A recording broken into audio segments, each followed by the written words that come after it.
बाबा शाम के चरणों में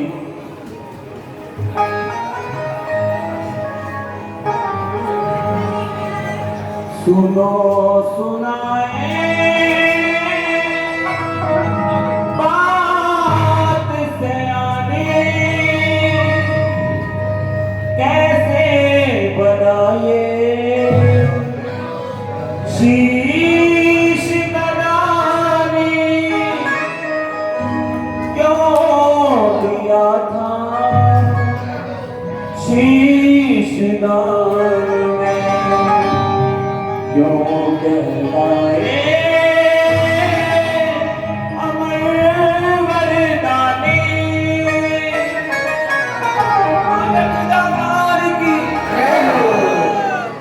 कौन है ये खाटू वाला? कौन है ये हारे का सहारा? कौन कौन से इनको वरदान मिले जिसके कारण आज भक्तों की भीड़ दिन प्रतिदिन बढ़ती ही जा रही है। आज से 5-6 साल पहले इस मंदिर में कितने भक्त आते थे? 5-7 ही आते थे। और अब देखो पूरे नियारे बाहर खड़े हैं। बोल खाटू नरेश की जय। तो कौन कथा सुनने के लिए कौन आया है? देखो सभी इजाजत देंगे। हरे का तू है सहारा सबरे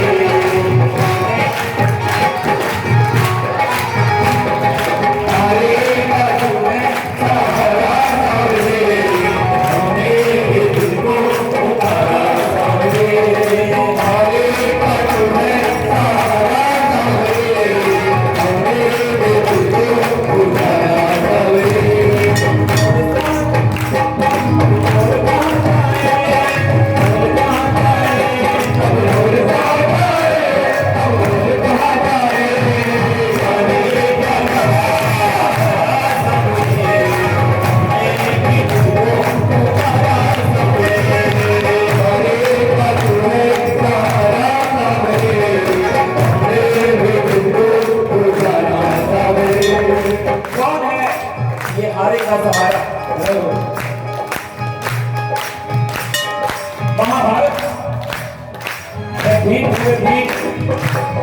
के पुत्र हुए घटोत्कच और घटोत्कच के पुत्र बरबरी बरबरी बरबरी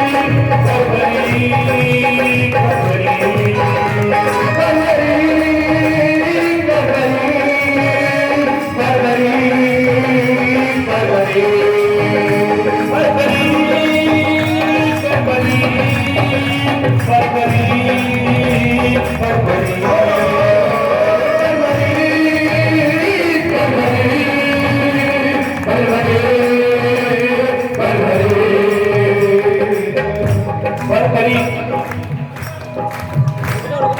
महाभारत का जब युद्ध हुआ तो कौरवों की तरफ से कन्हैया की नारायण की सेना लड़ रही थी और पांडवों की तरफ से गोविंद मेरो है गोपाल मेरो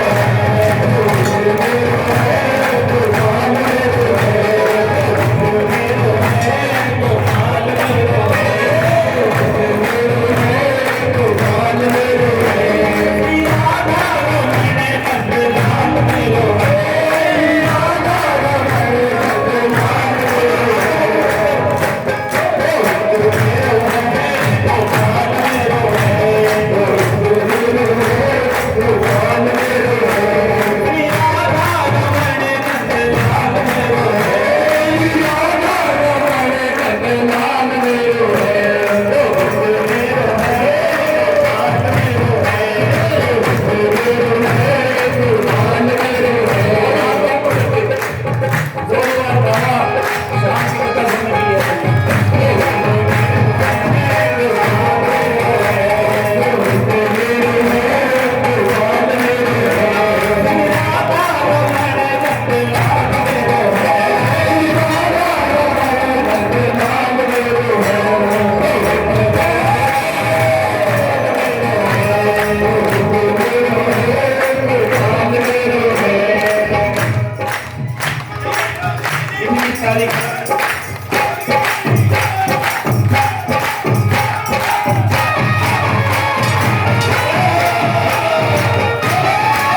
जन्म लेते ही 14 वर्ष की आयु ग्रहण की। बाल अपर शेर की तरह घुंघराले थे, तो माँ ने क्या नाम रखा? बरबरी। माँ मौलवी के लाल है, मौलवी के लाल की मौलवी के लाल की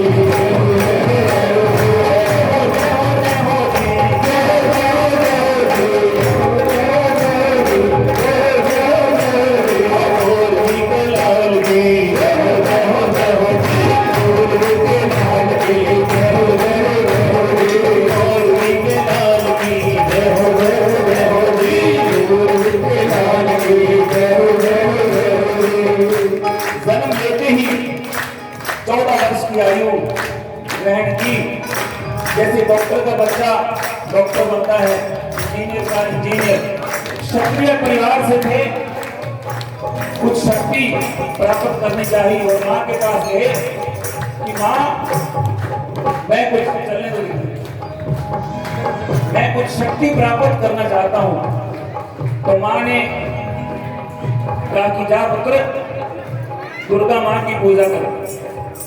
तो शक्ति के बिना शिव अधूरे और शिव के बिना भोले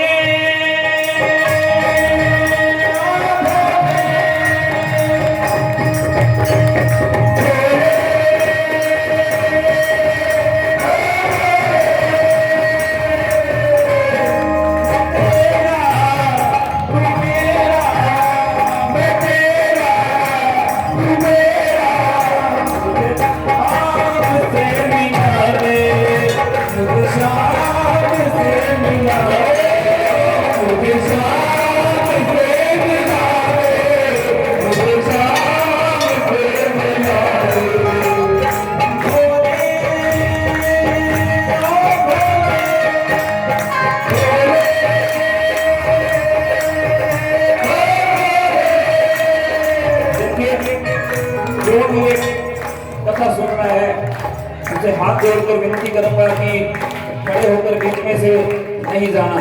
जो सच्चे दिल से बाबा की कथा सुनेगा वो दुनिया में कभी हारेगा नहीं और हर कुछ जो भी मांगेगा बाबा से सच्चे दिल से आज उनको वो मिलेगा।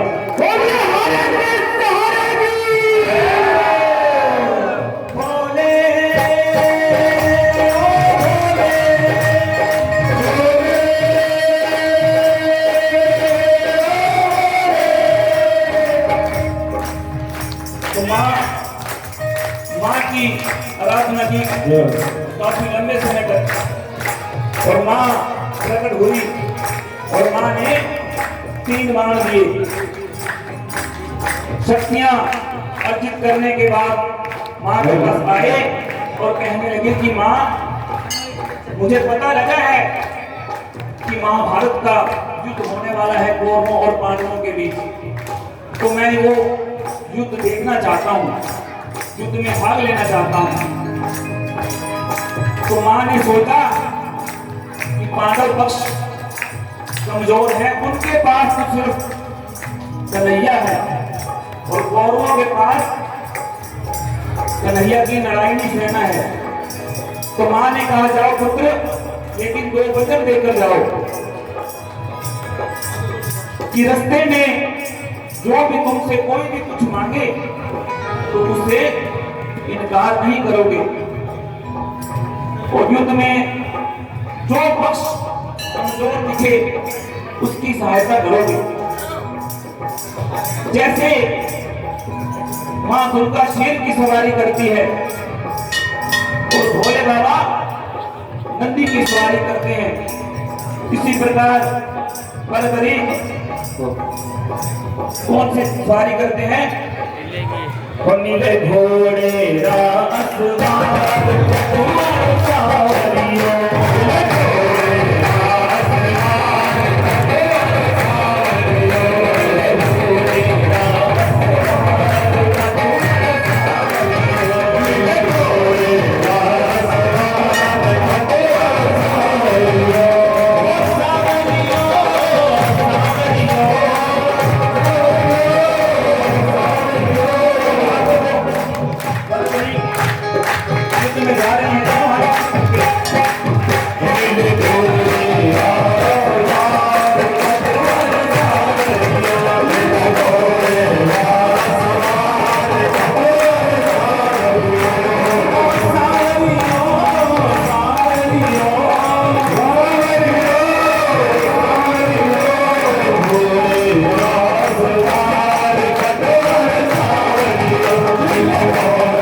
तो उधर सभी योद्धा एक हिल गए, उधर द्रोणाचार्य भी हिल गए, भीम हिल गया। और जैसे ही अर्जुन का रथ हिला तो अर्जुन ने सारथी से कहा, सारथी कौन थे अर्जुन के? कौन थे? कृष्ण भगवान, कृष्ण मुराद। तो अर्जुन कहने लगे कि माधव जरा जाओ देख कर आओ, ये बालक कौन है? इसको देखकर चलने को देते हो, इसको देखकर ऐसा प्रतीत हो रहा है कि मेरी हार निश्चित हो गई है। तो कन्हैया ने ब्राह्मण का रूप लिया और बड़बरीक के सामने जाकर खड़े हुए कि अरे बड़बरीक किधर जाता है? बड़बरीक ने हाथ जोड़कर कहा कि प्रभु आप मेरा नाम जानते हैं तो आपको पता भी होगा कि मैं कहां जाता हूं। प्रभु मैं महाभारत का युद्ध देखने के लिए, युद्ध में भाग लेने के लिए आया था। तो कहने लगे, ब्राह्मण देव कहने लगे कि तू इतना छोटा सा है और ये 3 बाण तेरी कर्कश में है, इन बाणों के सहारे तू युद्ध में भाग लेने के लिए आया है, यहाँ बड़े बड़े महारथी भाग लेने वाले हैं। तो बड़बरीक कहने लगे कि प्रभु मेरा एक बाण ही काफी है, इस युद्ध में जो जीतने वाले हैं और हारने वाले सभी को समाप्त कर देगा।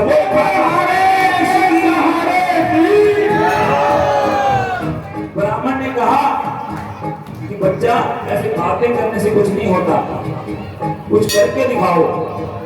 वहीं पास ही एक पीपल का वृक्ष था। कन्हैया कहने लगे कि मान लो कि ये पीपल का वृक्ष तुम्हारे दुश्मन है, तो इनको भेद कर, पत्तों को भेद कर दिखाओ। बड़बरीक ने एक तीर चलाया और पूरे पत्तों को भेद दिया।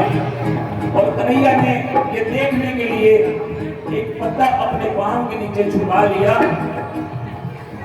इसलिए छुपाया क्योंकि वो देखना चाहते थे कि मैं पांडवों की रक्षा कर सकता हूं या नहीं, क्योंकि उनकी माता को उन्होंने कहा था कि मैं आपके पांडवों को कुछ नहीं होने दूंगा।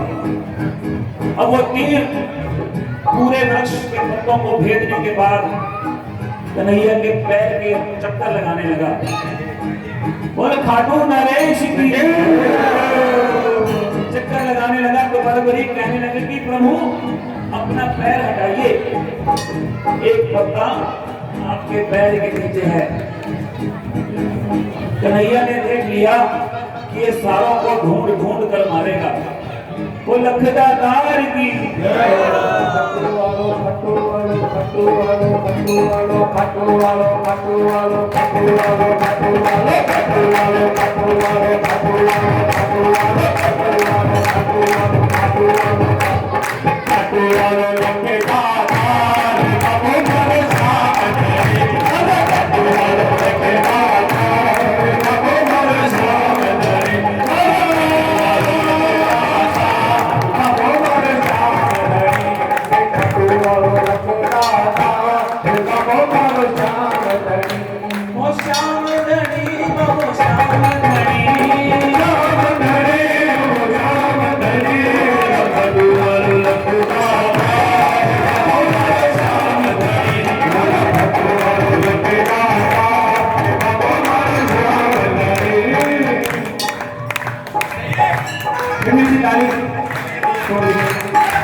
ब्राह्मण देव मैं अपनी माँ को वचन देकर आया हूँ। क्या वचन देकर आए थे?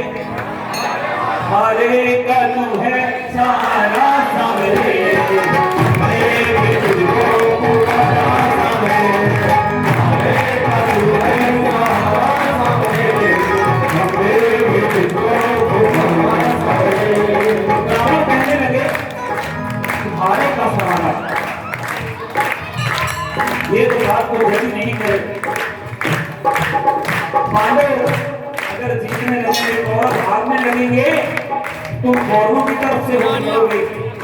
पांडव कमजोर हो जाएंगे तो पांडवों की तरफ से लड़ोगे।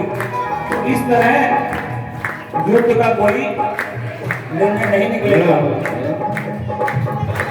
तो बलबली हाथ जोड़कर खड़े हो गए कि प्रभु मेरा मार्ग दर्शन कीजिए। तो कन्हैया बोले बलबली अपने शीश का दाम दो और कलयुग में अपना नाम अमर करो।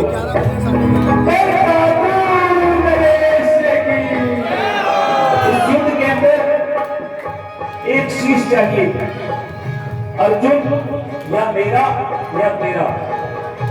कृष्ण का शीश मैं ले नहीं सकता क्योंकि उनको युद्ध रचना है और अर्जुन को युद्ध खेलना है। इसलिए मैं तुम्हें आज्ञा देता हूं कि तुम कलियुग के उद्धार के लिए अपना शीश दो। मेरे साथ 2 जने हो रहे हैं। वहां को वचन देने आए थे कि कोई भी कुछ गाड़ी के साथ युद्ध नहीं करेगा।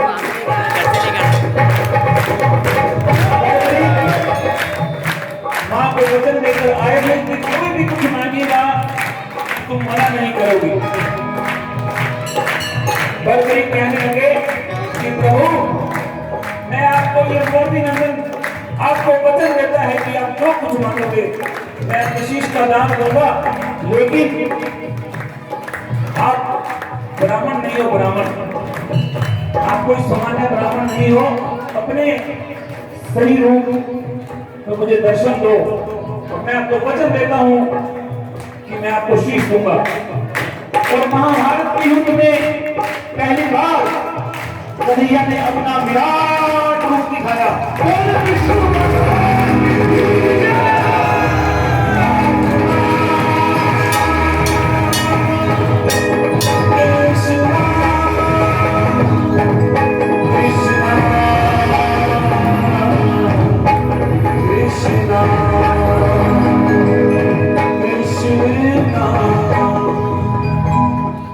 विराट रूप दिखाया और झोली फिरा दी।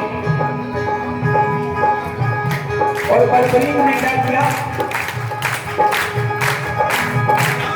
दे दिया शीश का दान, दे दिया शीश का दान, दे दिया शीश का दान उड़ने वाले को, दे दिया शीश का दान वाले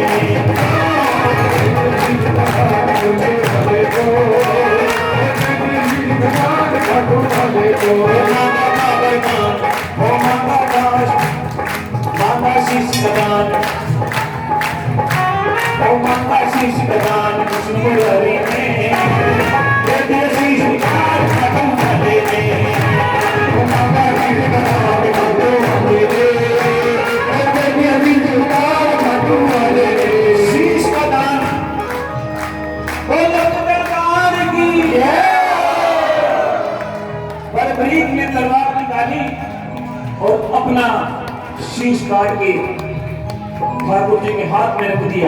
शीश के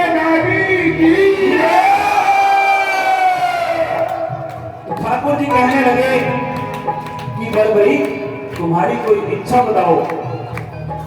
तो बलबली कहने लगे कि प्रभु मैं क्षत्रिय हूं और युद्ध में भाग लेने के लिए आया था। मैं ये युद्ध देखना चाहता हूं, इस युद्ध का क्या निर्णय निकलता है। तो कन्हैया ने उस शीश को अमृत का पान करवाया और एक ऊंची चोटी पर स्थापित कर दिया। और पांडव अंत में क्या हुआ? पांडव युद्ध जीत गए। तो क्या होता है जीतने के बाद? क्या होता है? अपने मन में अभिमान आ जाता है, ये काम मैंने किया, ये काम मैंने किया, ये काम मैंने किया। मन में अभिमान आया, युद्ध हमने जिताया। मन में अभिमान आया, युद्ध हमने जिताया।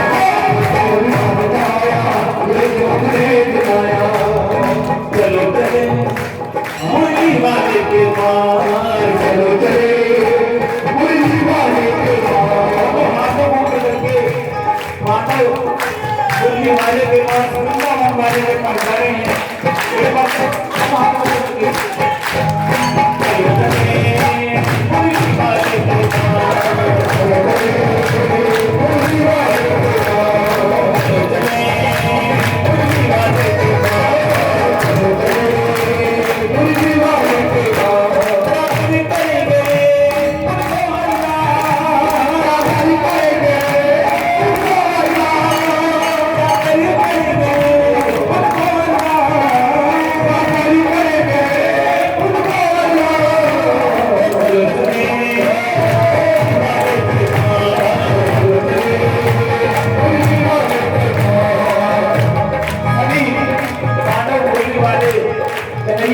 पास गए और कहने लगे कि कन्हैया हमें बताइए कि युद्ध किसने दिलाया।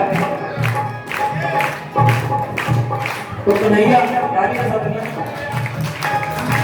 कहने लगे कि अरे पांडवों, मैं तो आपका अर्जुन का रथ चला रहा था, अगर ड्राइवर की नजर इधर उधर हो जाए तो फिर कैसे चलेगा काम।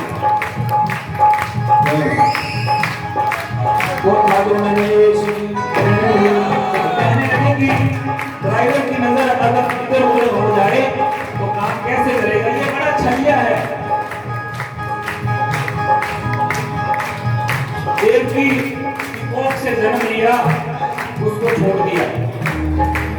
यशोदा मां ने पाला, उसको भी छोड़ दिया, अपने माता से प्रेम किया और माता को भी छोड़ दिया। ब्रिज में रहा और ब्रिज को भी छोड़ दिया। कन्हैया ने कहा मैं तो ये निर्णय नहीं कर सकता। माधव कहने लगे कि कन्हैया क्या किया जाए, ऐसे हम लड़ के मर जाएंगे। तो क्या कहा, चलो चले। अब बाबा बलबली का जो शीश है बाबा शाम करने जा रहा है, बाबा शाम करने जा रहे हैं। तो माधव जा रहे हैं, कहाँ जा रहे हैं, चलो चले।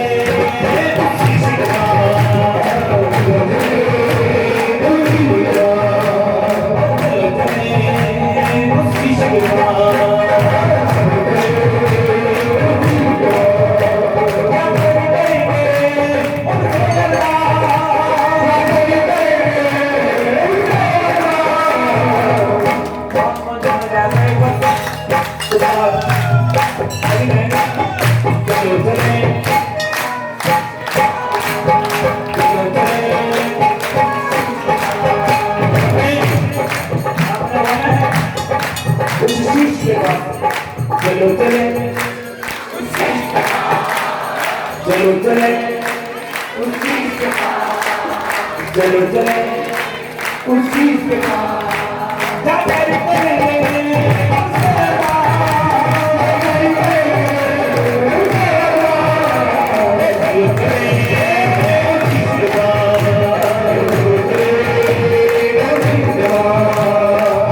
सभी पांडव गए। तुमने इस युद्ध के साथ साथ प्रमाण हो, अपनी आंखों से युद्ध देखा है, पांडवों को बताओ कि युद्ध किसने जिताया।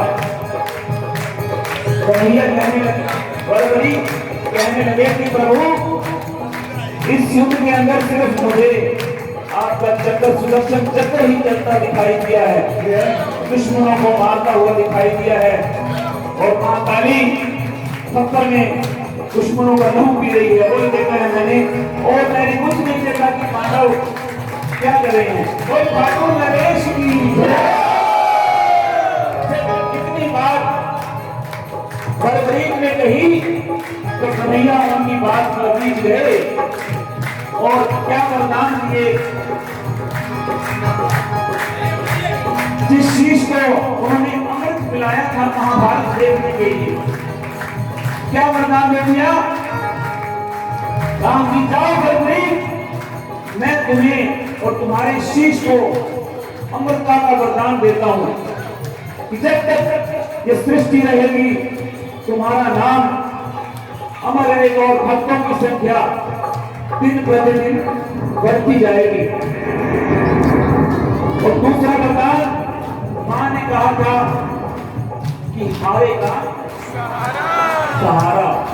और आज के बाद जैसे जैसे कलयुग का प्रभाव बढ़ेगा तुम्हारी शक्तियां दिन प्रतिदिन बढ़ती जाएंगी और दिन प्रतिदिन बढ़ते जाएंगे।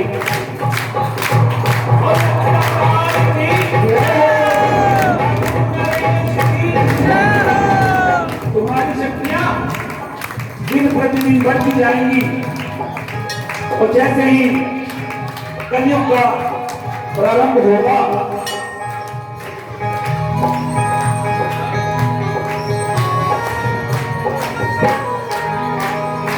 जैसे ही कलयुग का प्रारंभ होगा तो खाटू नाम खटवा, पहले नाम खटवा था उसका, खटवा। अब खाटू बोलते हैं, पहले का नाम खटवा। वहां पे तुम्हारा शीश स्थापित होगा और आज से मैं अपना नाम तुम्हें देता हूं। क्या नाम दिया? शाम। आज के बाद जब भी कोई वृंदावन वाले शाम को बुलाएगा तो खाटू वाला शाम बनकर उनकी मदद करने के लिए।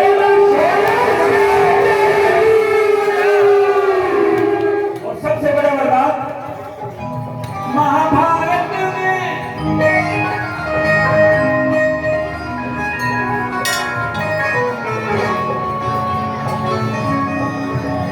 भाई, महाभारत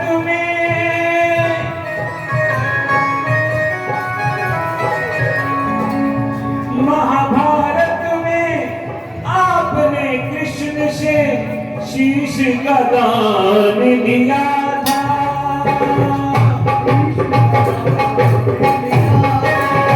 आपने शीश का दान लिया था। खुश होकर के कृष्ण ने तुझको ये वरदान दिया था।